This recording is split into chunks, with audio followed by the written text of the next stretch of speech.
Twilight at the Towers.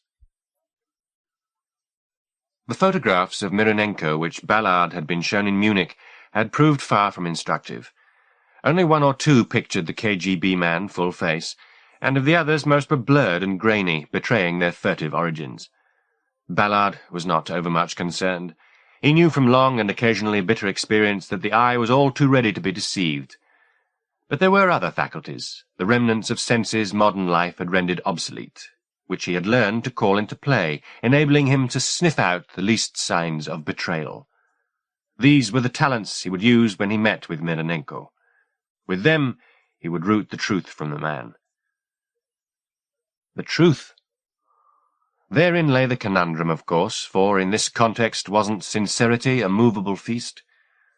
Sergei Zakharovich Mironenko had been a section leader in Directorate S of the KGB for 11 years, with access to the most privileged information on the dispersal of Soviet illegals in the West.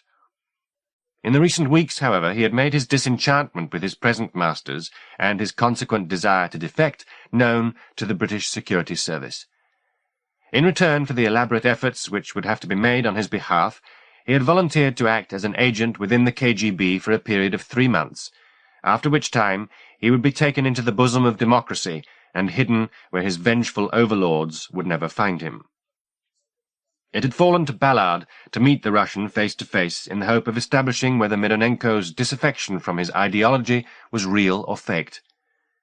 The answer would not be found on Mironenko's lips, Ballard knew, but in some behavioral nuance which only instinct would comprehend. Time was when Ballard would have found the puzzle fascinating, that his every waking thought would have circled on the unravelling ahead. But such commitment had belonged to a man convinced his actions had some significant effect upon the world. He was wiser now. The agents of East and West went about their secret works year in, year out. They plotted, they connived. Occasionally, though rarely, they shed blood. They were debacles and trade-offs and minor tactical victories. But in the end, things were much the same as ever. This city, for instance. Ballard had first come to Berlin in April of 1969. He'd been 29, fresh from years of intensive training and ready to live a little. But he had not felt easy here. He found the city charmless, often bleak. It had taken Odell, his colleague for those first 2 years, to prove that Berlin was worthy of his affections, and once Ballard fell, he was lost for life. Now he felt more at home in this divided city than he ever had in London. Its unease, its failed idealism, and, perhaps most acutely of all, its terrible isolation matched his. He and it maintaining a presence in a wasteland of dead ambition. He found Mironenko at the Gemälde Galerie, and yes, the photographs had lied. The Russian looked older than his 46 years, and sicker than he'd appeared in those filched portraits. Neither man made any sign of acknowledgment. They idled through the collection for a full half-hour, with Mironenko showing acute and apparently genuine interest in the work on view. Only when both men were satisfied that they were not being watched did the Russian quit the building and lead Ballard into the polite suburbs of Dahlem, to a mutually agreed safe-house. There, in a small and unheated kitchen, they sat down and talked. Mironenko's command of English was uncertain, or at least appeared so, though Ballard had the impression that his struggles for sense were as much tactical as grammatical. He might well have presented the same facade in the Russian's situation. It seldom hurt to appear less competent than one was. But despite the difficulties he had in expressing himself, Mironenko's avowals were unequivocal. "I am no longer a communist," he stated plainly. "I have not been a party member, not here," he put his fist to his chest, "for many years." He fetched an off-white handkerchief from his coat pocket, pulled off one of his gloves, and plucked a bottle of tablets from the folds of the handkerchief. "Forgive me," he said as he shook tablets from the bottle. "I have pains. In my head, in my hands." Ballard waited until he had swallowed the medication before asking him, "Why did you begin to doubt?" The Russian pocketed the bottle and the handkerchief, his wide face devoid of expression. "How does a man lose his His faith, he said. Is it that I saw too much, or too little, perhaps? He looked at Ballard's face to see if his hesitant words had made sense. Finding no comprehension there, he tried again. I think the man who does not believe he is lost. The paradox was elegantly put. Ballard's suspicion as to Mironenko's true command of English was confirmed. "Are you lost now?" Ballard inquired. Mironenko didn't reply. He was pulling his other glove off and staring at his hands. The pills he had swallowed did not seem to be easing the ache he had complained of. He fisted and unfisted his hands like an arthritis sufferer testing the advance of his condition. Not looking up, he said, "I was taught that the party had solutions to everything. That made me free from fear." "And now?" "Now," he said, "now I have strange thoughts. They come to me from nowhere." "Go on," said Ballard. Mironenko made a tight smile. "You must know me inside out, yes? Even what I dream?" "Yes," said Ballard. Mironenko nodded. "It would be the same with us," he said. Then, after a pause, "I've thought sometimes I would break open. Do you understand what I say?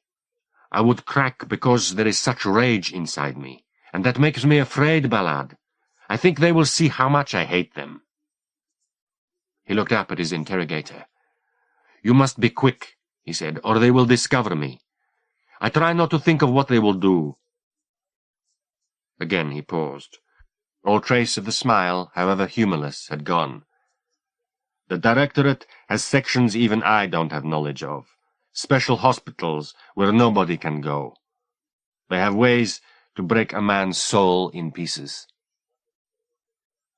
Ballard, ever the pragmatist, wondered if Mironenko's vocabulary wasn't rather high-flown. In the hands of the KGB, he doubted if he would be thinking of his soul's contentment. After all, it was the body that had the nerve endings. They talked for an hour or more, the conversation moving back and forth between politics and personal reminiscence, between trivia and confessional. At the end of the meeting, Ballard was in no doubt as to Mironenko's antipathy to his masters. He was, as he had said, a man without faith. The following day, Ballard met with Cripps in the restaurant at the Schweizerhof Hotel and made his verbal report on Mironenko. "He's ready and waiting, but he insists we be quick about making up our minds." "I'm sure he does," Cripps said. His glass eye was troubling him today. The chilly air, he explained, made it sluggish. It moved fractionally more slowly than his real eye, and on occasion Cripps had to nudge it with his fingertip to get it moving. "We're not going to be rushed into any decision," Cripps said. "Where's the problem? I don't have any doubt about his commitment or his desperation." "So you said," Cripps replied. "Would you like something for dessert?" "Do you doubt my appraisal? Is that what it is?" "Have something sweet to finish off, so that I don't feel an utter reprobate." "You think I'm wrong about him, don't you?" Ballard pressed. When Cripps didn't reply, Ballard leaned across the table. "You do, don't you?" "I'm just saying there's reason for caution," Cripps said. "If we finally choose to take him on board, the Russians are going to be very distressed. We have to be sure the deal's worth the bad weather that comes with it. Things are so dicey at the moment." "When aren't they?" Ballard replied. "Tell me a time when there wasn't some crisis in the offing." He settled back in the chair and tried to read Cripps's face. His glass eye was, if anything, more candid than the real one. "I'm sick of this damned game," Ballard muttered. The glass eye roved. "Because of the Russian?" "Maybe." "Believe me," said Cripps, "I've got good reason to be careful with this man." "Name one." "There's nothing verified." "What have you got on him?" Ballard insisted. "As I say, rumour," Cripps replied. "Why wasn't I briefed about it?" Cripps made a tiny shake of his head.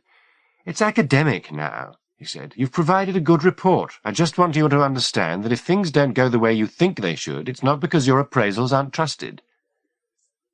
"I see." "No, you don't," said Cripps. "You're feeling martyred, and I don't altogether blame you." "So what happens now? I'm supposed to forget I ever met the man?" "Wouldn't do any harm," said Cripps. "Out of sight, out of mind." Clearly, Cripps didn't trust Ballard to take his own advice. Though Ballard made several discreet inquiries about the Mironenko case in the following week, it was plain that his usual circle of contacts had been warned to keep their lips sealed. As it was, the next news about the case reached Ballard via the pages of the morning papers, in an article about a body found in a house near the station on Kaiserdamm. At the time of reading, he had no way of knowing how the account tied up with Mironenko, but there was enough detail in the story to arouse his interest. For one, he had the suspicion that the house named in the article had been used by the service on occasion. For another, the article described how two unidentified men had almost been caught in the act of removing the body, further suggesting that this was no crime of passion. About noon, he went to see Cripps at his offices in the hope of coaxing him with some explanation, but Cripps was not available, nor would he be, his secretary explained, until further notice. Matters arising had taken him back to Munich. Ballard left a message that he wished to speak with him when he returned. As he stepped into the cold air again, he realized that he'd gained an admirer, a thin-faced individual whose hair had retreated from his brow, leaving a ludicrous forelock at the high-water mark.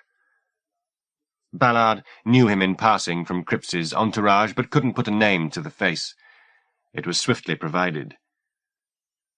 "Suckling," the man said. "Of course," said Ballard. "Hello." "I think maybe we should talk if you have a moment," the man said. His voice was as pinched as his features. Ballard wanted none of his gossip. He was about to refuse the offer when Suckling said, "I suppose you heard what happened to Cripps." Ballard shook his head. Suckling, delighted to possess this nugget, said again, "We should talk." They walked along the Kantstrasse toward the zoo. The street was busy with lunchtime pedestrians, but Ballard scarcely noticed them. The story that Suckling unfolded as they walked demanded his full and absolute attention. It was simply told. Cripps, it appeared, had made an arrangement to meet with Mironenko in order to make his own assessment of the Russian's integrity. The house in Schöneberg, chosen for the meeting, had been used on several previous occasions, and had long been considered one of the safest locations in the city. It had not proved so the previous evening, however. KGB men had apparently followed Mironenko to the house, and then attempted to break the party up. There was nobody to testify to what had happened subsequently. Both the men who had accompanied Cripps, one of them Ballard's old colleague Odell, were dead. Cripps himself was in a coma. "And Mironenko?" Ballard inquired. Suckling shrugged. "They took him home, to the motherland, presumably," he said. Ballard caught a whiff of deceit off the man. "I'm touched that you're keeping me up to date," he said to Suckling. "But why?" "You and Odell were friends, weren't you?" came the reply. "With Cripps out of the picture, you don't have many of those left." "Is that so?" "No offence intended," Suckling said hurriedly, "but you've got a reputation as a maverick." "Get to the point," said Ballard. "There is no point," Suckling protested. "I just thought you ought to know what had happened. I'm putting my neck on the line here." "Nice try," said Ballard. He stopped walking. Suckling wandered on a pace or two before turning to find Ballard grinning at him. "Who sent you?" "Nobody sent me," Suckling said. "Clever to send the court gossip. I almost fell for it. You're very plausible." There wasn't enough fat on Suckling's face to hide the tick in his cheek. "What do they suspect me of? Do they think I'm conniving with Mironenko, is that it? No, I don't think they're that stupid." Suckling shook his head like a doctor in the presence of some incurable disease. "You like making enemies?" he said. "Occupational hazard. I wouldn't lose any sleep over it. I don't." "There's changes in the air," Suckling said. "I'd make sure you have your answers ready." "Fuck the answers," Ballard said courteously. "I think it's about time I worked out the right questions." Sending Suckling to sound him out smacked of desperation. They wanted inside information, but about what? Could they seriously believe he had some involvement with Mironenko, or worse, with the KGB itself? He let his resentment subside. It was stirring up too much mud, and he needed clear water if he was to find his way free of this confusion. In one regard, Suckling was perfectly correct. He did have enemies, and with Cripps indisposed, he was vulnerable. In such circumstances, there were two courses of action. He could return to London and there lie low, or wait around in Berlin to see what manoeuvre they tried next. He decided on the latter. The charm of hide-and-seek was rapidly wearing thin. As he turned north onto Leibnizstrasse, he caught the reflection of a grey-coated man in a shop window. It was a glimpse, no more, but he had the feeling that he knew the fellow's face. Had they put a watchdog onto him, he wondered? He turned and caught the man's eye, holding it. The suspect seemed embarrassed and looked away. A performance, perhaps, and then again perhaps not. It mattered little, Ballard thought. Let them watch him all they liked. He was guiltless, if indeed there was such a condition this side of insanity. A strange happiness had found Sergei Mironenko, happiness that came without rhyme or reason and filled his heart up to overflowing. Only the previous day circumstances had seemed unendurable. The aching in his hands and head and spine had steadily worsened, and was now accompanied by an itch so demanding he'd had to snip his nails to the flesh to prevent himself doing serious damage. His body, he had concluded, was in revolt against him.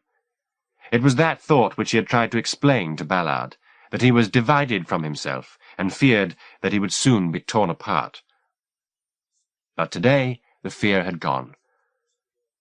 Not so the pains. They were, if anything, worse than they'd been yesterday. His sinews and ligaments ached as if they'd been exercised beyond the limits of their design. There were bruises at all his joints, where blood had broken its banks beneath the skin. But that sense of imminent rebellion had disappeared, to be replaced with a dreamy peacefulness. And, at its heart, such happiness.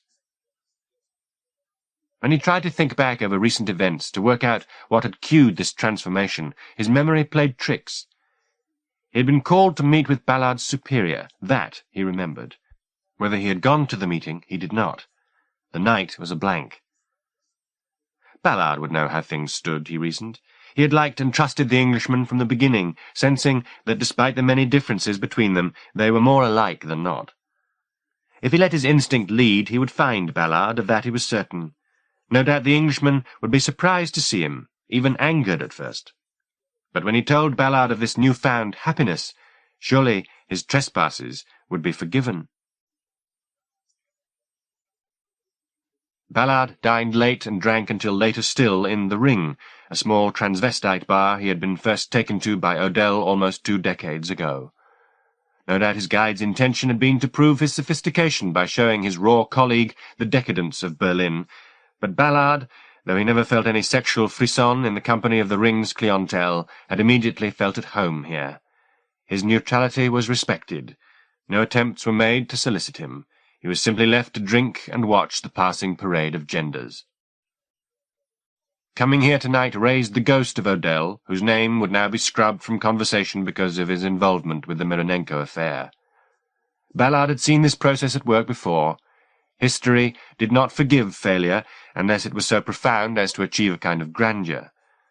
For the Odells of the world, ambitious men who had found themselves through little fault of their own in a cul-de-sac from which all retreat was barred, for such men there would be no fine words spoken nor medals struck. There would only be oblivion. It made him melancholy to think of this, and he drank heavily to keep his thoughts mellow. But when, at 2 in the morning, he stepped out onto the street, his depression was only marginally dulled. The good burghers of Berlin were well abed. Tomorrow was another working day. Only the sound of traffic from the Kurfürstendamm offered sign of life somewhere near. He made his way toward it, his thoughts fleecy. Behind him, laughter. A young man, glamorously dressed as a starlet, tottered along the pavement arm in arm with his unsmiling escort. Ballard recognized the transvestite as a regular at the bar. The client, to judge by his sober suit, was an out-of-towner slaking his thirst for boys dressed as girls behind his wife's back. Ballard picked up his pace. The young man's laughter, its musicality, patently forced, set his teeth on edge. He heard somebody running nearby, caught a shadow moving out of the corner of his eye. His watchdog, most likely. Though alcohol had blurred his instincts, he felt some anxiety surface, the root of which he couldn't fix. He walked on. Feather-light tremors ran in his scalp. A few yards on, he realized that the laughter from the street behind him had ceased. He glanced over his shoulder, half expecting to see the boy and his customer embracing. But both had disappeared, slipped off down one of the alleyways, no doubt, to conclude their contract in darkness. Somewhere near, a dog had begun to bark wildly. Ballard turned round to look back the way he'd come, daring the deserted street to display its secrets to him. Whatever was arousing the buzz in his head and the itch on his palms, it was no commonplace anxiety. There was something wrong with the street, despite its show of innocence. It hid terrors. The bright lights of the Kurfürstendamm were no more than 3 minutes' walk away, but he didn't want to turn his back on this mystery and take refuge there. Instead, he proceeded to walk back the way he'd come, slowly. The dog had now ceased its alarm and settled into silence. He had only his footsteps for company. He reached the corner of the first alleyway and peered down it. No light burned at window or doorway. He could sense no living presence in the gloom. He crossed over the alley and walked on to the next. A luxurious stench had crept into the air, which became more lavish yet as he approached the corner. As he breathed it in, the buzz in his head deepened to a threat of thunder. A single light flickered in the throat of the alley, a meagre wash from an upper window. By it he saw the body of the out-of-towner lying sprawled on the ground. He had been so traumatically mutilated it seemed an attempt might have been made to turn him inside out. From the spilled innards, that ripe smell rose in all its complexity. Ballard had seen violent death before and thought himself indifferent to the spectacle. But something here in the alley threw his calm into disarray. He felt his limbs begin to shake. And then, from beyond the throw of light, the boy spoke. "In God's name," he said. His voice had lost all pretension to femininity. It was a murmur of undisguised terror. Ballard took a step down the alley. Neither the boy nor the reason for his whispered prayer became visible until he had advanced 10 yards. The boy was half slumped against the wall among the refuse. His sequins and taffeta had been ripped from him. The body was pale and sexless. He seemed not to notice Ballard. His eyes were fixed on the deepest shadows. The shaking in Ballard's limbs worsened as he followed the boy's gaze. It was all he could do to prevent his teeth from chattering. Nevertheless, he continued his advance, not for the boy's sake. Heroism had little merit, he'd always been taught, but because he was curious, more than curious, eager to see what manner of man was capable of such casual violence. To look into the eyes of such ferocity seemed at that moment the most important thing in all the world. Now the boy saw him and muttered a pitiful appeal, but Ballard scarcely heard it. He felt other eyes upon him, and their touch was like a blow. The din in his head took on a sickening rhythm, like the sound of helicopter rotors. In mere seconds it mounted to a blinding roar. Ballard pressed his hands to his eyes and stumbled back against the wall, dimly aware that the killer was moving out of hiding. Refuse was overturned and making his escape. He felt something brush against him and opened his eyes in time to glimpse the man slipping away down the passageway. He seemed somehow misshapen, his back crooked, his head too large. Ballard loosed a shout after him, but the berserker ran on, pausing only to look down at the body before racing toward the street. Ballard heaved himself from the wall and stood upright. The noise in his head was diminishing somewhat. The attendant giddiness was passing. Behind him, the boy had begun sobbing. "Did you see?" he said. "Did you see?" "Who was it? Somebody you knew?" The boy stared at Ballard like a frightened doe, his mascaraed eyes huge. "Somebody," he said. Ballard was about to repeat the question when there came a shriek of brakes, swiftly followed by the sound of the impact. Leaving the boy to pull his tattered trousseau about him, Ballard went back into the street. Voices were raised nearby. He hurried to their source. A large car was straddling the pavement, its headlights blazing. The driver was being helped from his seat while his passengers, partygoers to judge by their dress and drink-flushed faces, stood and debated furiously as to how the accident had happened. One of the women was talking about an animal in the road, but another of the passengers corrected her. The body that lay in the gutter where it had been thrown was not that of an animal. Ballard had seen little of the killer in the alleyway, but he knew instinctively that this was he. There was no sign of the malformation he thought he'd glimpsed, however, just a man dressed in a suit that had seen better days, lying face down in a patch of blood. The police had already arrived, and an officer shouted to him to stand away from the body, but Ballard ignored the instruction and went to steal a look at the dead man's face. There was nothing there of the ferocity he had hoped so much to see, but there was much he recognized, nevertheless. The man was Odell. He told the officers that he had seen nothing of the accident, which was essentially true, and made his escape from the scene before events in the adjacent alley were discovered. It seemed every corner turned on his route back to his rooms brought a fresh question. Chief among them, why had he been lied to about Odell's death, and what psychosis had seized the man that made him capable of the slaughter Ballard had witnessed? He would not get the answers to these questions from his sometime colleagues, that he knew. The only man whom he might have beguiled an answer from was Cripps. He remembered the debate they'd had about Mironenko, and Cripps's talk of reasons for caution when dealing with the Russian. The glass eye had known then that there was something in the wind, though surely even he had not envisaged the scale of the present disaster. 2 highly valued agents murdered, Mironenko missing, presumed dead, he himself, if Suckling was to be believed, at death's door. And all this begun with Sergei Zakharovich Mironenko, the lost man of Berlin. It seemed his tragedy was infectious. Tomorrow Ballard decided he would find Suckling and squeeze some answers from him. In the meantime, his head and his hands ached, and he wanted sleep. Fatigue compromised sound judgment, and if ever he needed that faculty, it was now. But despite his exhaustion, sleep eluded him for an hour or more, and when it came, it was no comfort. He dreamt whispers, and hard upon them, rising as if to drown them out, the roar of helicopters.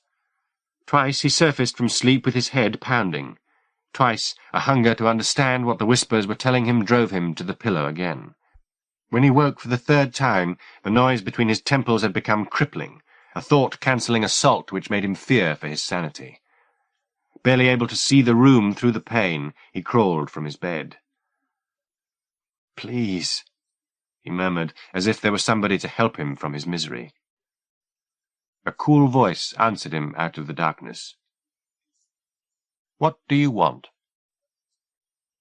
He didn't question the questioner, merely said, "Take the pain away."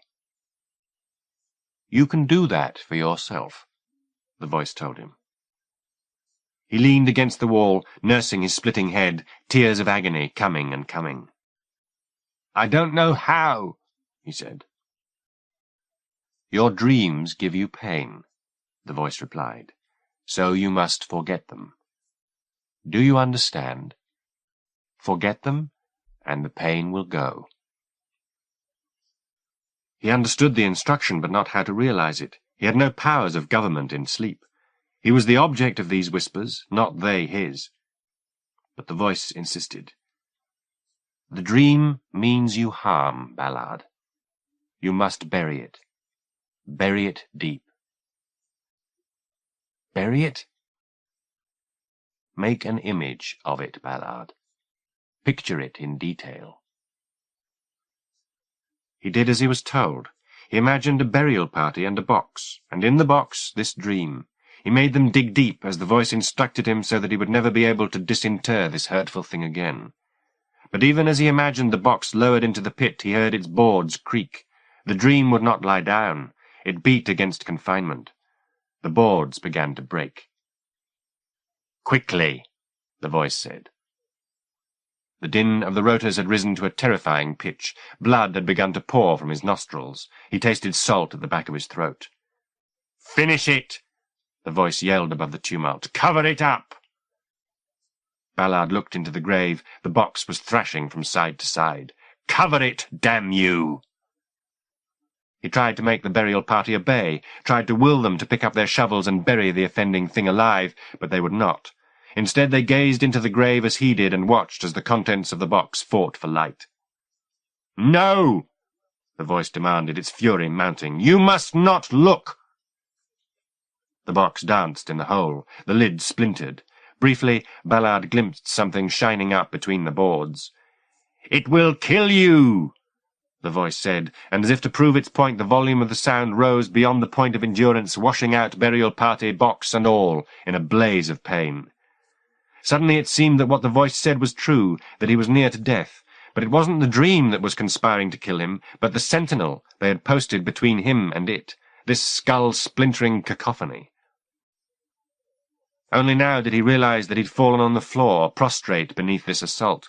Reaching out blindly, he found the wall and hauled himself toward it, the machines still thundering behind his eyes, the blood hot on his face. He stood up as best he could and began to move toward the bathroom. Behind him, the voice, its tantrum controlled, began its exhortation afresh. It sounded so intimate that he looked round, fully expecting to see the speaker, and he was not disappointed.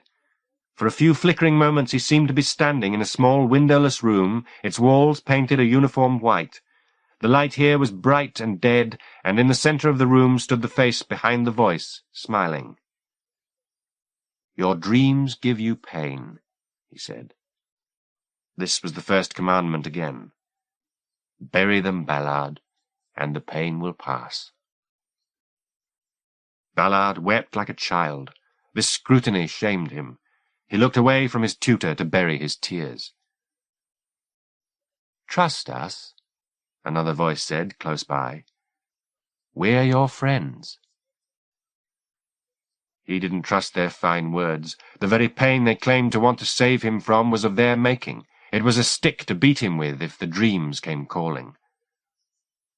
"We want to help you," one or other of them said. "No," he murmured. "No, damn you, I don't believe." The room flickered out, and he was in the bedroom again, clinging to the wall like a climber to a cliff face. Before they could come for him with more words, more pain, he edged his way to the bathroom door and stumbled blindly toward the shower. There was a moment of panic while he located the taps, and then the water came on at a rush. It was bitterly cold, but he put his head beneath it while the onslaught of rotor blades tried to shake the plates of his skull apart. Icy water trekked down his back, but he let the rain come down on him in a torrent, and by degrees the helicopters took their leave. He didn't move, though his body juddered with cold until the last of them had gone. Then he sat on the edge of the bath, mopping water from his neck and face and body, and eventually, when his legs felt courageous enough, made his way back into the bedroom. He lay down on the same crumpled sheets in much the same position as he'd lain in before, yet nothing was the same. He didn't know what had changed in him, or how, but he lay there without sleep disturbing his serenity through the remaining hours of the night, trying to puzzle it out, and a little before dawn he remembered the words he had muttered in the face of the delusion. Simple words, but oh, their power. "I don't believe," he said, and the commandments trembled. It was half an hour before noon when he arrived at the small book-exporting firm which served Suckling for cover. He felt quick-witted, despite the disturbance of the night, and rapidly charmed his way past the receptionist and entered Suckling's office unannounced. When Suckling's eyes settled on his visitor, he started from his desk as if fired upon. "Good morning," said Ballard. "I thought it was time we talked." Suckling's eyes fled to the office door, which Ballard had left ajar. "Sorry, is there a draft?" Ballard closed the door gently. "I want to see Cripps," he said. Suckling waded through the sea of books and manuscripts that threatened to engulf his desk. "Are you out of your mind, coming back here?" "Tell them I'm a friend of the family," Ballard offered. "I can't believe you'd be so stupid."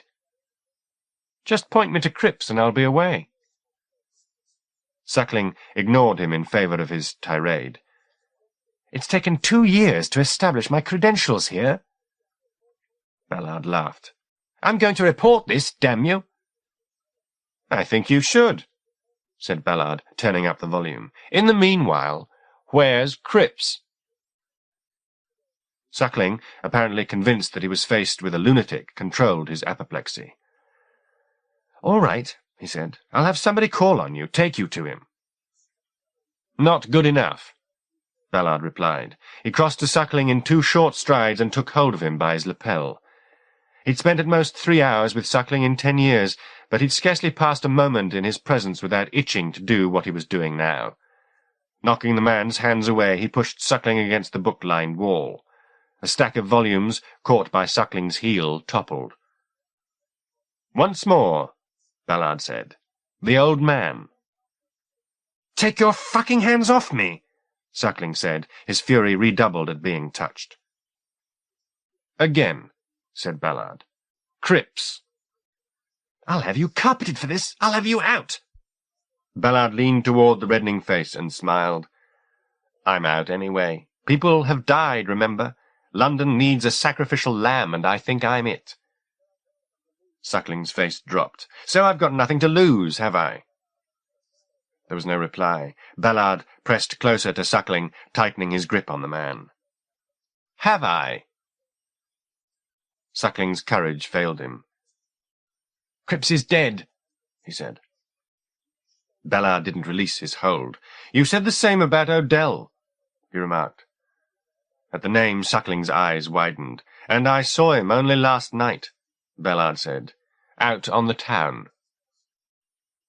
You saw Odell? Oh, yes. Mention of the dead man brought the scene in the alleyway back to mind, the smell of the body, the boy's sobs. There were other faiths, thought Ballard, beyond the one he'd once shared with the creature beneath him, faiths whose devotions were made in heat and blood, whose dogmas were dreams. Where better to baptize himself into that new faith than here, in the blood of the enemy. Somewhere, at the very back of his head, he could hear the helicopters, but he wouldn't let them take to the air. He was strong today, his head, his hands, all strong. When he drew his nails toward Suckling's eyes, the blood came easily. He had a sudden vision of the face beneath the flesh, of Suckling's features stripped to the essence. Sir? Ballard glanced over his shoulder. The receptionist was standing at the open door. Oh, I'm sorry, she said, preparing to withdraw. To judge by her blushes, she assumed this was a lover's tryst she'd walked in upon. Stay, said Suckling. Mr. Ballard was just leaving. Ballard released his prey. There would be other opportunities to have Suckling's life. I'll see you again, he said. Suckling drew a handkerchief from his top pocket and pressed it to his face. Depend upon it, he replied. Now they would come for him. He could have no doubt of that. He was a rogue element, and they would strive to silence him as quickly as possible. The thought did not distress him. Whatever they had tried to make him forget with their brainwashing was more ambitious than they had anticipated. However deeply they had taught him to bury it, it was digging its way back to the surface. He couldn't see it yet, but he knew it was near. More than once on his way back to his rooms he imagined eyes at his back. Maybe he was still being tailed, but his instincts informed him otherwise. The presence he felt close by, so near that it was sometimes at his shoulder, was perhaps simply another part of him. He felt protected by it, as by a local god. He had half expected there to be a reception committee awaiting him at his rooms, but there was nobody. Either Suckling had been obliged to delay his alarm call, or else the upper echelons were still debating their tactics.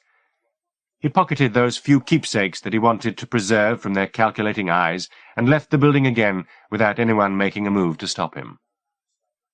It felt good to be alive, despite the chill that rendered the grim streets grimmer still. He decided for no particular reason to go to the zoo, which, though he had been visiting the city for 2 decades, he had never done. As he walked, it occurred to him that he'd never been as free as he was now, that he had shed mastery like an old coat. No wonder they feared him. They had good reason. Kantstrasse was busy, but he cut his way through the pedestrians easily, almost as if they sensed a rare certainty in him and gave him a wide berth. As he approached the entrance to the zoo, however, somebody jostled him. He looked round to upbraid the fellow, but caught only the back of the man's head as he was submerged in the crowd, heading on to Hardenbergerstrasse. Suspecting an attempted theft, he checked his pockets to find that a scrap of paper had been slipped into one. He knew better than to examine it on the spot, but casually glanced round again to see if he recognized the courier. The man had already slipped away. He delayed his visit to the zoo and went instead to the Tiergarten, and there, in the wilds of the great park, found a place to read the message. It was from Mironenko, and it requested a meeting to talk of a matter of considerable urgency, naming a house in Marienfelde as a venue. Ballard memorized the details, then shredded the note. It was perfectly possible that the invitation was a trap, of course, set either by his own faction or by the opposition. Perhaps a way to test his allegiance, or to manipulate him into a situation in which he could be easily dispatched.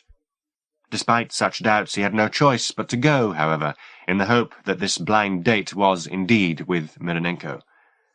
Whatever dangers this rendezvous brought, they were not so new. Indeed, given his long-held doubts of the efficacy of sight, hadn't every date he'd ever made been in some sense blind?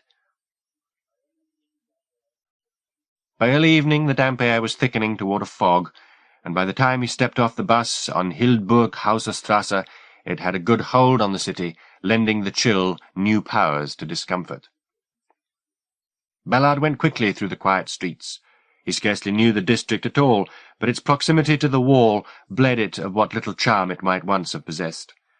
Many of the houses were unoccupied. Of those that were not, most were sealed off against the night and the cold and the lights that glared from the watchtowers. It was only with the aid of a map that he located the tiny street Mironenko's note had named. No lights burned in the house. Ballard knocked hard, but there was no answering footstep in the hall. He had anticipated several possible scenarios, but an absence of response at the house had not been among them. He knocked again and again. It was only then that he heard sounds from within, and finally the door was opened to him. The hallway was painted grey and brown and lit only by a bare bulb. The man, silhouetted against this drab interior, was not Mironenko. "Yes?" he said. "What do you want?" His German was spoken with a distinct Muscovite inflection. "I'm looking for a friend of mine," Ballard said. The man, who was almost as broad as the doorway he stood in, shook his head. "There's nobody here," he said. "Only me." "I was told—" "You must have the wrong house." No sooner had the doorkeeper made the remark than noise erupted from down the dreary hallway. Furniture was being overturned. Somebody had begun to shout. The Russian looked over his shoulder and went to slam the door in Ballard's face, but Ballard's foot was there to stop him. Taking advantage of the man's divided attention, Ballard put his shoulder to the door and pushed. He was in the hallway, indeed he was halfway down it, before the Russian took a step in pursuit.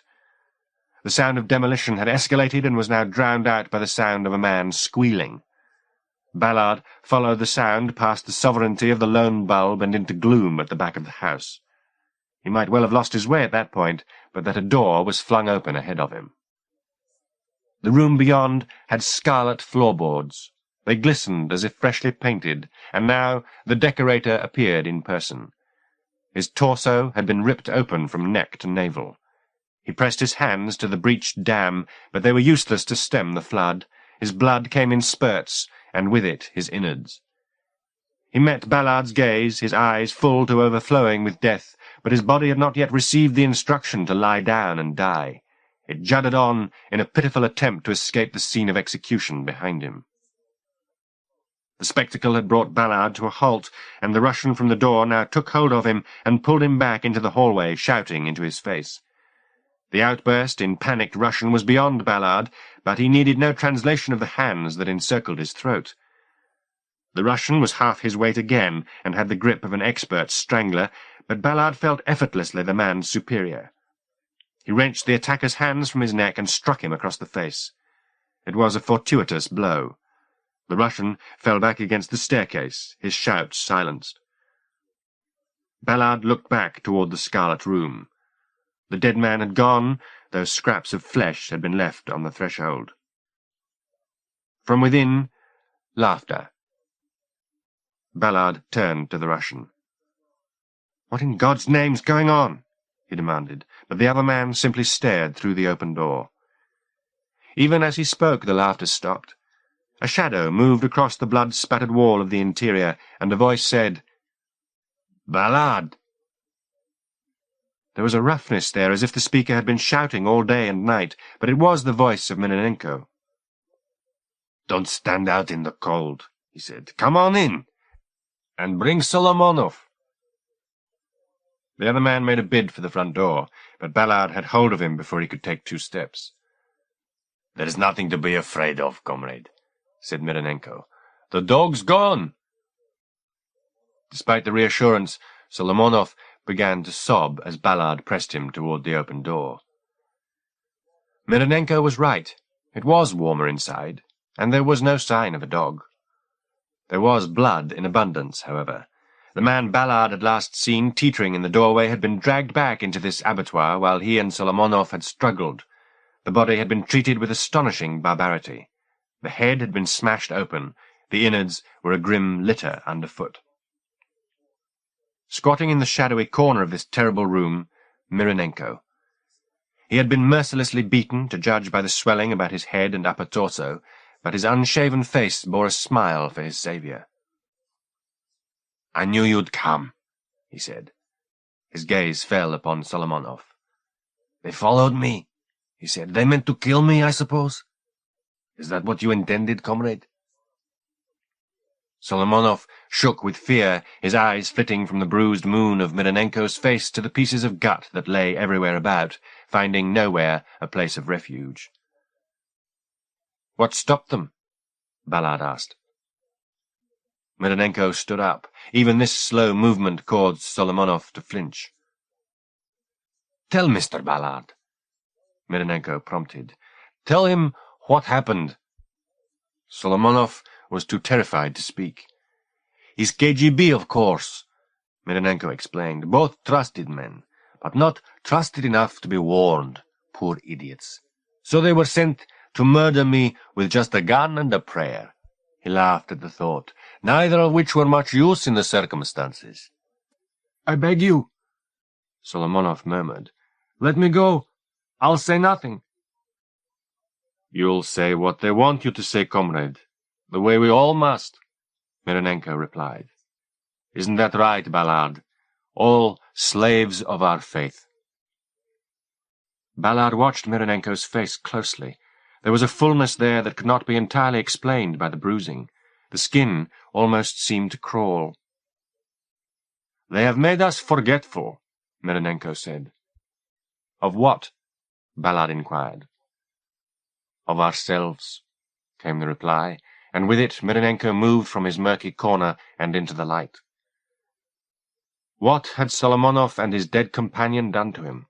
His flesh was a mass of tiny contusions, and there were blooded lumps at his neck and temples which Ballard might have taken for bruises, but that they palpitated, as if something nested beneath the skin.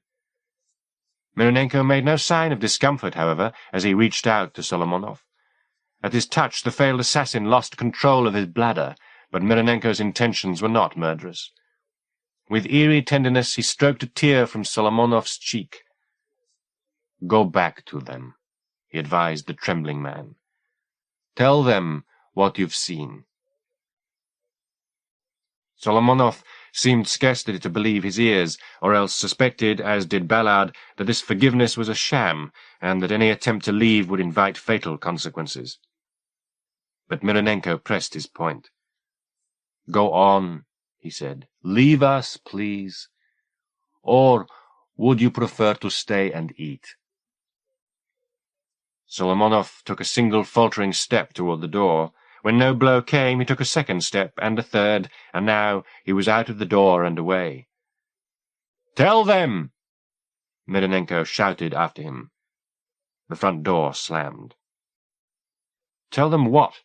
said Ballard. "That I've remembered," Mironenko said. "That I've found the skin they stole from me." For the first time since entering this house, Ballard began to feel queasy. It was not the blood or the bones underfoot, but a look in Mironenko's eyes. He'd seen eyes as bright once before. But where? "You?" he said quietly. "You did this?" "Certainly," Mironenko replied. "How?" Ballard said. There was a familiar thunder climbing from the back of his head. He tried to ignore it and press some explanation from the Russian. "How? Damn you!" "We are the same," Mironenko replied. "I smell it in you." "No," said Ballard. The clamour was rising. "The doctrines are just words. It's not what we're taught, but what we know that matters. In our marrow, in our souls." He had talked of souls once before, of places his masters had built in which a man could be broken apart. At the time, Ballard had thought such talk mere extravagance. Now he wasn't so sure.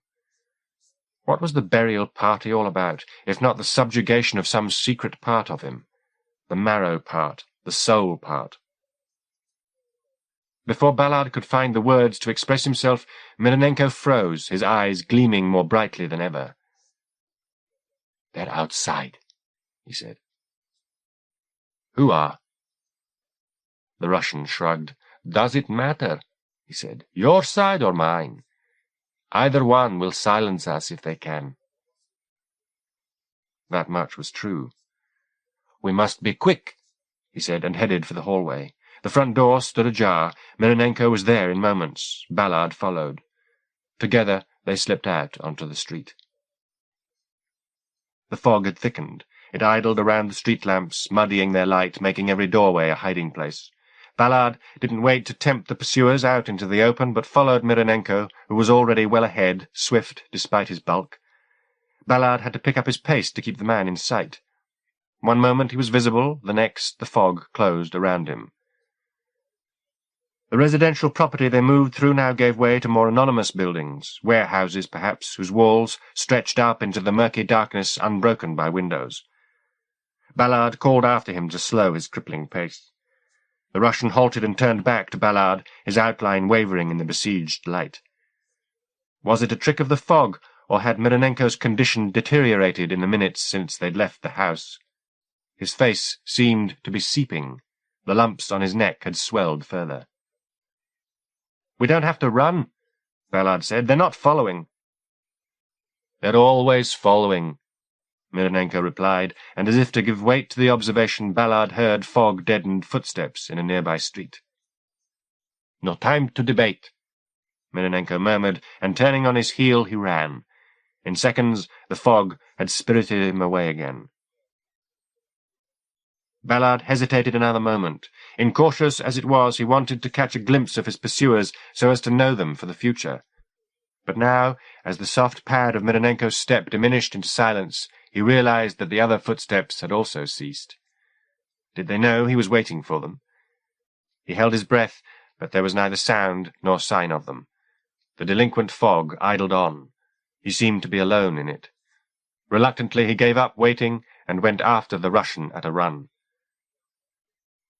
A few yards on, the road divided. There was no sign of Mironenko in either direction. Cursing his stupidity and lingering behind, Ballard followed the route which was most heavily shrouded in fog. The street was short, and ended at a wall lined with spikes, beyond which there was a park of some kind. The fog clung more tenaciously to this space of damp earth than it did to the street, and Ballard could see no more than 4 or 5 yards across the grass from where he stood. But he knew intuitively that he had chosen the right road, that Mironenko had scaled this wall and was waiting for him somewhere close by. Behind him the fog kept its counsel. Either their pursuers had lost him, or their way, or both. He hoisted himself up onto the wall, avoiding the spikes by a whisper, and dropped down on the opposite side. The street had seemed pin-drop quiet, but it clearly wasn't, for it was quieter still inside the park. The fog was chillier here, and pressed more insistently upon him as he advanced across the wet grass. The wall behind him, his only point of anchorage in this wasteland, became a ghost of itself, then faded entirely. Committed now, he walked on a few more steps, not certain that he was even taking a straight route. Suddenly the fog curtain was drawn aside, and he saw a figure waiting for him a few yards ahead. The bruises now twisted his face so badly Ballard would not have known it to be Mironenko, but that his eyes still burned so brightly. The man did not wait for Ballard, but turned again and loped off into insolidity, leaving the Englishman to follow, cursing both the chase and the quarry. As he did so, he felt a movement close by. His senses were useless in the clammy embrace of fog and night, but he saw with that other eye, heard with that other ear, and he knew he was not alone. Had Mironenko given up the race and come back to escort him?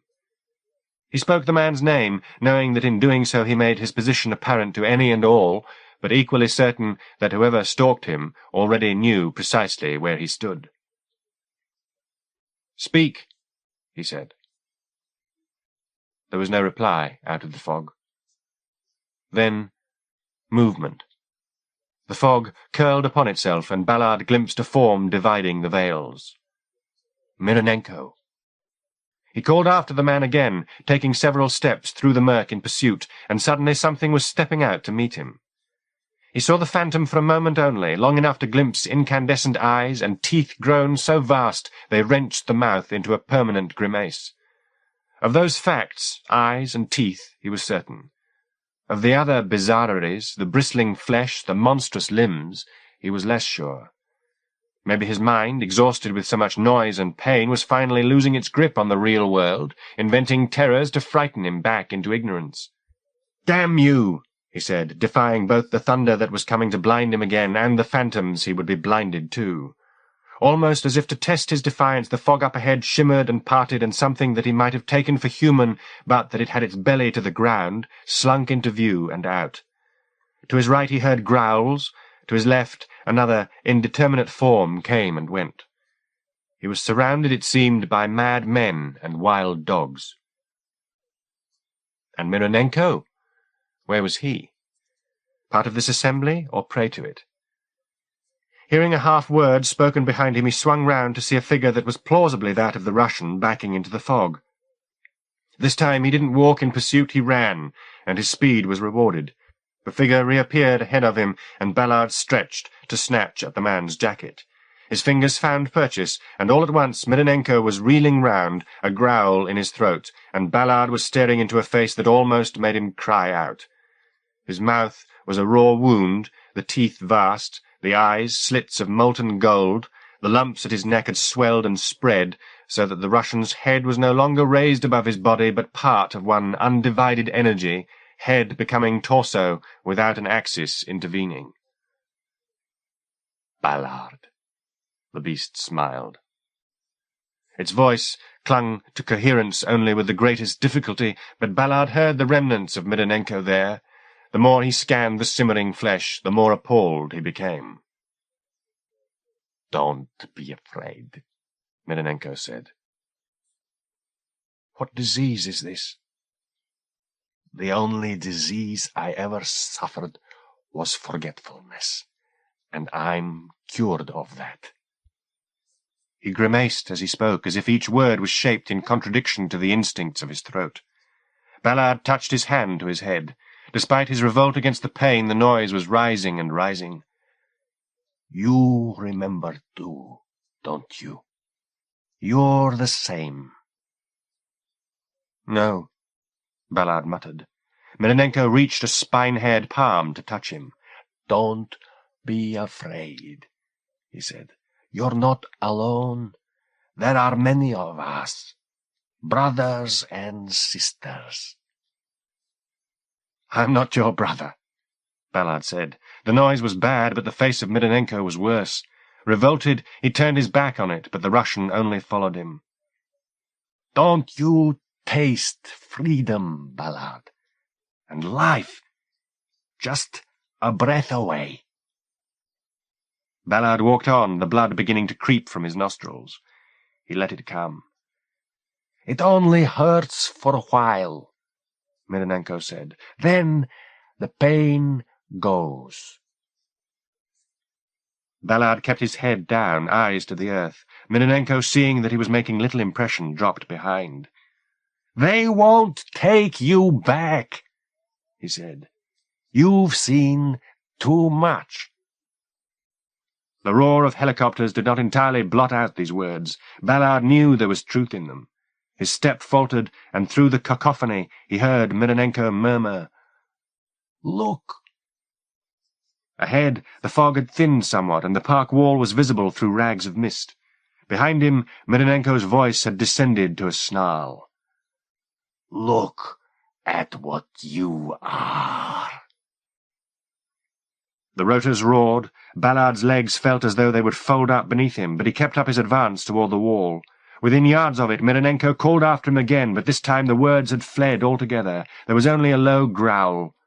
Ballard could not resist looking, just once. He glanced over his shoulder. Again, the fog confounded him, but not entirely.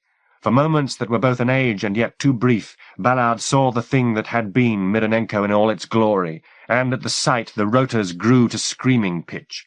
He clamped his hands to his face. As he did so, a shot rang out, then another, then a volley of shots. He fell to the ground as much in weakness as in self-defence, and uncovered his eyes to see several human figures moving in the fog. Though he had forgotten their pursuers, they had not forgotten him. They had traced him to the park and stepped into the midst of this lunacy, and now men and half-men and things not men were lost in the fog, and there was bloody confusion on every side.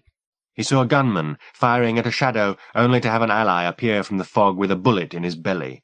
Saw a thing appear on 4 legs and flit from sight again on 2. Saw another run by carrying a human head by the hair and laughing from its snouted face. The turmoil spilled toward him. Fearing for his life, he stood up and staggered back toward the wall. The cries and shots and snarls went on. He expected either bullet or beast to find him with every step, but he reached the wall alive and attempted to scale it. His coordination had deserted him, however. He had no choice but to follow the wall along its length until he reached the gate.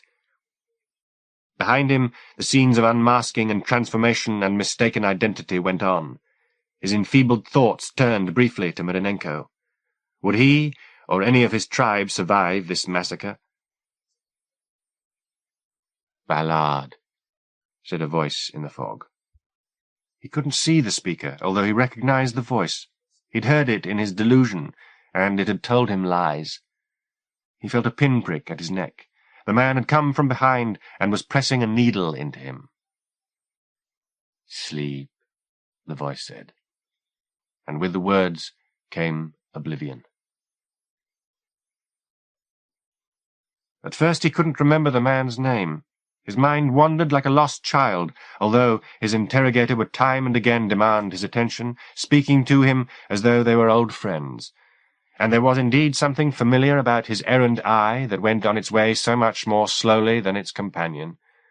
At last the name came to him. "You're Cripps," he said. "Of course I'm Cripps," the man replied. "Is your memory playing tricks? Don't concern yourself. I've given you some suppressants to keep you from losing your balance. Not that I think that's very likely. You fought the good fight, Ballard, in spite of considerable provocation. When I think of the way Odell snapped—" He sighed. "Do you remember last night at all?" At first his mind's eye was blind, but then the memories began to come, vague forms moving in a fog. "The park," he said at last. "I only just got you out. God knows how many are dead." "The other? The Russian?" "Mironenko?" Cripps prompted. "I don't know. I'm not in charge any longer, you see. I just stepped in to salvage something if I could. London will need us again, sooner or later, especially now they know the Russians have a special corps like us. We'd heard rumours, of course, and then, after you'd met with him, began to wonder about Mironenko. That's why I set up the meeting, and of course when I saw him, face to face, I knew. There's something in the eyes, something hungry." "I saw him change."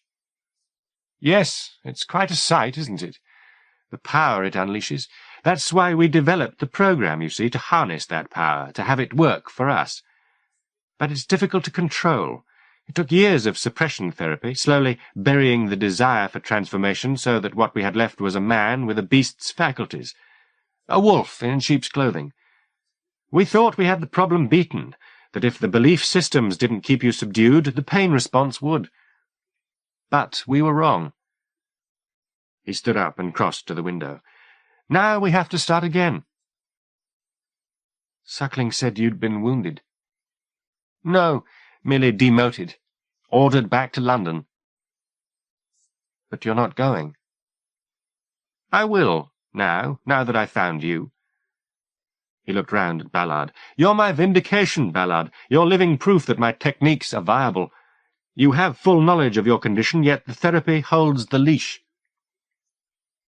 He turned back to the window. Rain lashed the glass. Ballard could almost feel it upon his head, upon his back.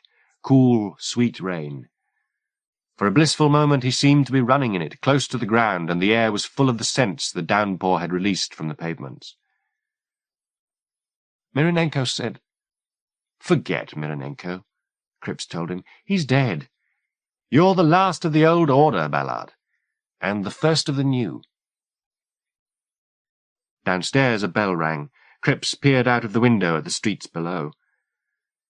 Well, well, he said, a delegation come to beg us to return. I hope you're flattered.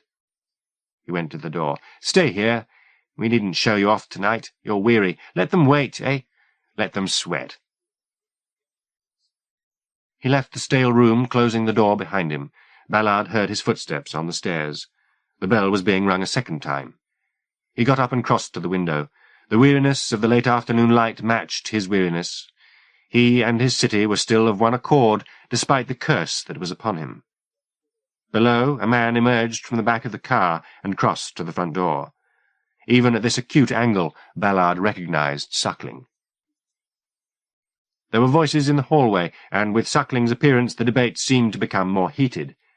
Ballard went to the door and listened, but his drug-dulled mind could make little sense of the argument. He prayed that Cripps would keep to his word and not allow them to peer at him. He didn't want to be a beast like Mironenko. It wasn't freedom, was it, to be so terrible? It was merely a different kind of tyranny. But then he didn't want to be the first of Cripps's heroic new order, either. He belonged to nobody, he realized, not even himself. He was hopelessly lost. And yet, hadn't Mironenko said at that first meeting that the man who did not believe himself lost was lost? Perhaps better that, better to exist in the twilight between one state and another, to prosper as best he could by doubt and ambiguity, than to suffer the certainties of the tower. The debate below was gaining in momentum. Ballard opened the door so as to hear better. It was Suckling's voice that met him. The tone was waspish, but no less threatening for that. "It's over," he was telling Cripps. "Don't you understand plain English?" Cripps made an attempt to protest, but Suckling cut him short. "Either you come in a gentlemanly fashion, or Gideon and Shepherd carry you out. Which is it to be?" "What is this?" Cripps demanded. "You're nobody, Suckling. You're comic relief." "That was yesterday," the man replied. "There have been some changes made. Every dog has his day, isn't that right? You should know that better than anybody. I'd get a coat if I were you. It's raining." There was a short silence. Then Cripps said, "All right, I'll come." "Good man," said Suckling sweetly. "Gideon, go check upstairs." "I'm alone," said Cripps. "I believe you," said Suckling. Then, to Gideon, "Do it anyway." Ballard heard somebody move across the hallway, and then a sudden flurry of movement. Cripps was either making an escape bid or attacking Suckling, one of the two. Suckling shouted out. There was a scuffle. Then, cutting through the confusion, a single shot. Cripps cried out. Then came the sound of him falling. Now Suckling's voice thick with fury. "Stupid," he said. "Stupid." Cripps groaned something which Ballard didn't catch. Had he asked to be dispatched, perhaps, for Suckling told him, "No, you're going back to London. Shepherd, stop him bleeding. Gideon, upstairs." Ballard backed away from the head of the stairs as Gideon began his ascent. He felt sluggish and inept. There was no way out of this trap. They would corner him and exterminate him. He was a beast, a mad dog in a maze. If he'd only killed Suckling when he'd had the strength to do so. But then, what good would that have done? The world was full of men like Suckling, men biding their time until they could show their true colours, vile, soft, secret men. And suddenly the beast seemed to move in Ballard, and he thought of the park and the fog and the smile on the face of Mironenko, and he felt a surge of grief for something he'd never had, the life of a monster. Gideon was almost at the top of the stairs. Though it could only delay the inevitable by moments, Ballard slipped along the landing and opened the first door he found. It was the bathroom. There was a bolt on the door which he slipped into place. The sound of running water filled the room. A piece of gutter had broken and was delivering a torrent of rainwater onto the windowsill. The sound and the chill of the bathroom brought the night of delusions back. He remembered the pain and blood, remembered the shower, water beating on his skull, cleansing him of the taming pain. At the thought, 4 words came to his lips unbidden. I do not believe. He had been heard. "There's somebody up here," Gideon called. The man approached the door and beat on it. "Open up!" Ballard heard him quite clearly but didn't reply. His throat was burning, and the roar of rotors was growing louder again. He put his back to the door and despaired. Suckling was up the stairs and at the door in seconds. "Who's in there?" he demanded to know. "Answer me! Who's in there?" Getting no response, he ordered that Cripps be brought upstairs. There was more commotion as the order was obeyed. "For the last time," Suckling said. The pressure was building in Ballard's skull. This time it seemed the din had lethal intentions. His eyes ached as if about to be blown from their sockets. He caught sight of something in the mirror above the sink, something with gleaming eyes, and again the words came, "I do not believe." But this time his throat, hot with other business, could barely pronounce them. "Ballard," said Suckling. There was triumph in the word. "My God, we've got Ballard as well. This is our lucky day." No, thought the man in the mirror. There was nobody of that name here. Nobody of any name at all, in fact, for weren't names the first act of faith, the first board in the box you buried freedom in? The thing he was becoming would not be named, nor boxed, nor buried. Never again. For a moment he lost sight of the bathroom and found himself hovering above the grave they had made him dig, and in the depths the box danced as its contents fought its premature burial. He could hear the wood splintering, or was it the sound of the door being broken down? The box lid flew off. A rain of nails fell on the heads of the burial party. The noise in his head, as if knowing that its torments had proved fruitless, suddenly fled, and with it the delusion. He was back in the bathroom, facing the open door. The men who stared through at him had the faces of fools, slack and stupefied with shock, seeing the way he was wrought, seeing the snout of him, the hair of him, the golden eye and the yellow tooth of him. Their horror elated him. "Kill it!" said Suckling, and pushed Gideon into the breach. The man already had his gun from his pocket and was levelling it, but his trigger finger was too slow. The beast snatched his hand and pulped the flesh around the steel.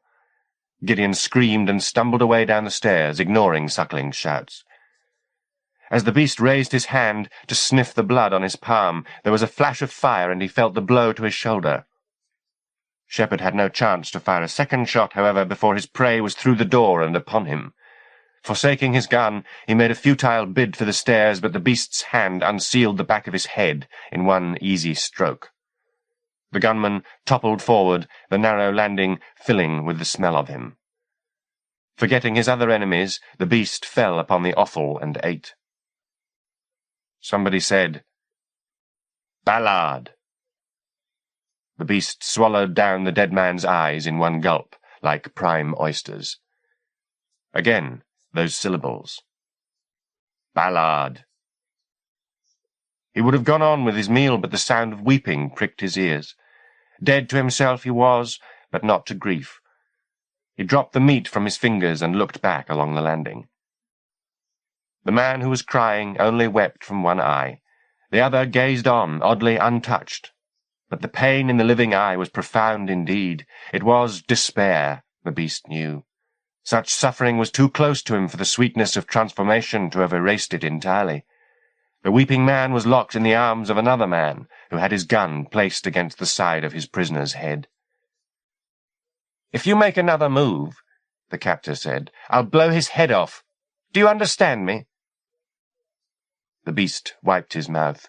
"Tell him, Cripps, he's your baby. Make him understand." The one-eyed man tried to speak, but words defeated him. Blood from the wound in his abdomen seeped between his fingers. "Neither of you need die," the captor said. The beast didn't like the music of his voice. It was shrill and deceitful.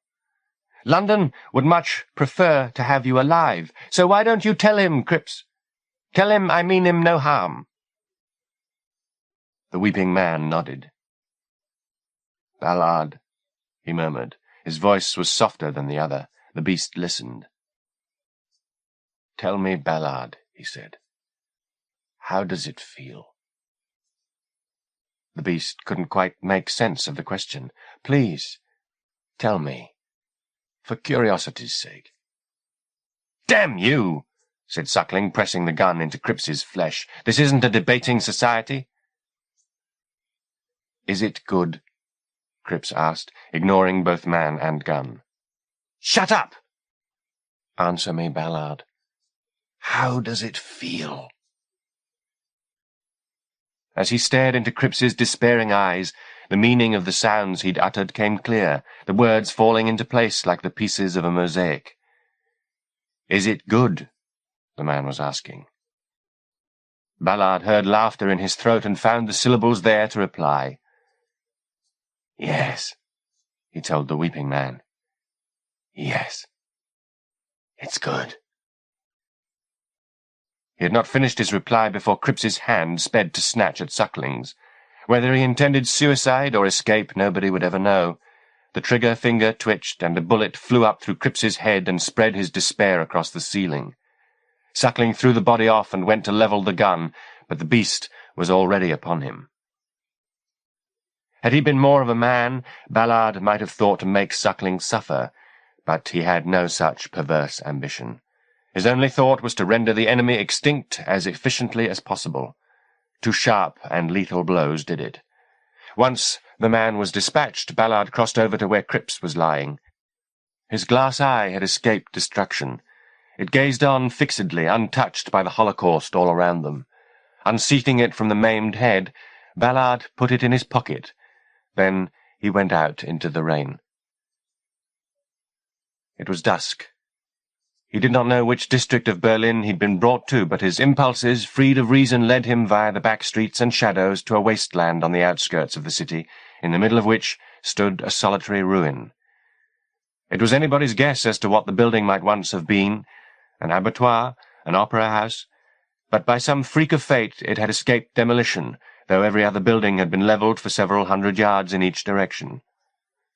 As he made his way across the weed-clogged rubble, the wind changed direction by a few degrees and carried the scent of his tribe to him. There were many there, together in the shelter of the ruin. Some leaned their backs against the wall and shared a cigarette. Some were perfect wolves and haunted the darkness like ghosts with golden eyes. Yet others might have passed for human entirely, but for their trails. Though he feared that names would be forbidden among this clan, he asked two lovers who were rutting in the shelter of the wall if they knew of a man called Mironenko. The bitch had a smooth and hairless back and a dozen full teats hanging from her belly. "Listen," she said. Ballard listened and heard somebody talking in a corner of the ruin. The voice ebbed and flowed. He followed the sound across the roofless interior to where a wolf was standing, surrounded by an attentive audience, an open book in its front paws. At Ballard's approach, one or two of the audience turned their luminous eyes up to him. The reader halted. "Shh," said one. "The comrade is reading to us." It was Mironenko who spoke. Ballard slipped into the ring of listeners beside him as the reader took up the story afresh. "And God blessed them, and God said unto them, Be fruitful, and multiply, and replenish the earth." Ballard had heard the words before, but tonight they were new. "And subdue it, and have dominion over the fish of the sea and over the fowl of the air." He looked around the circle of listeners as the words described their familiar pattern. "And over every living thing that moveth upon the earth." Somewhere near, a beast was crying.